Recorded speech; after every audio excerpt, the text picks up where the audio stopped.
നമസ്കാരം. സർക്കാർ ഗവർണർ പോര് മുറുകുന്നതിനിടയിൽ 15ാം നിയമസഭയുടെ 10ാം സമ്മേളനത്തിന് നാളെയാണ് തുടക്കമാവുന്നത്. ഗവർണറുടെ നയപ്രഖ്യാപന പ്രസംഗത്തോടെയാണ് സമ്മേളനത്തിന് തുടക്കം കുറിക്കുക. കേന്ദ്ര സർക്കാരിനെതിരെയുള്ള വിമർശനങ്ങൾ പ്രസംഗത്തിൽ ഗവർണർ ആരിഫ് മുഹമ്മദ് ഖാൻ ഉൾപ്പെടുത്തുമോ എന്നതാണ് ഉറ്റുനോക്കുന്നത്.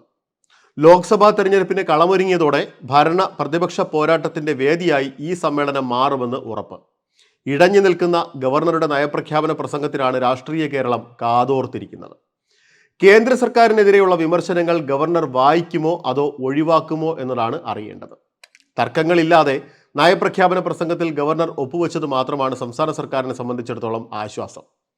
തെരഞ്ഞെടുപ്പ് പടിവാതിൽക്കൽ എത്തി നിൽക്കെ രാഷ്ട്രീയ പോരിനും സഭാ സമ്മേളനം വേദിയാകുമെന്ന് 100% ഉറപ്പ്.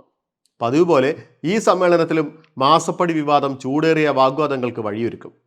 എക്സാലോജിക്കിനെതിരെ പുറത്തു വന്ന ROC റിപ്പോർട്ടാണ് പ്രതിപക്ഷത്തിന്റെ മുഖ്യ ആയുധം.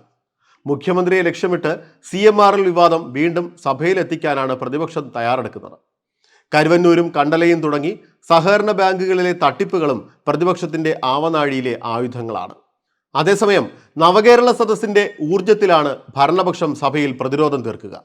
പോലീസ് നടപടികളും യൂത്ത് കോൺഗ്രസ് സംസ്ഥാന അധ്യക്ഷന്റെ അറസ്റ്റും ചർച്ചയാകും. യൂത്ത് കോൺഗ്രസിന്റെ സംഘടനാ തെരഞ്ഞെടുപ്പിലെ വ്യാജ തിരിച്ചറിയൽ കാർഡ് നിർമ്മാണം ഭരണപക്ഷം ആയുധമാക്കുമെന്ന കാര്യത്തിൽ സംശയമില്ല.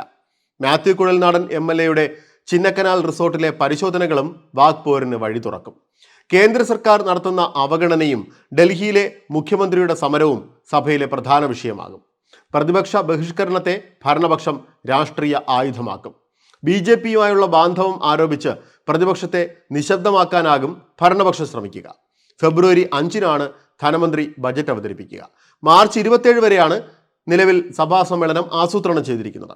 സമ്മേളനം പുനഃക്രമീകരിക്കണം എന്ന പ്രതിപക്ഷത്തിന്റെ ആവശ്യം കാര്യോപദേശക സമിതി ചർച്ച ചെയ്യും.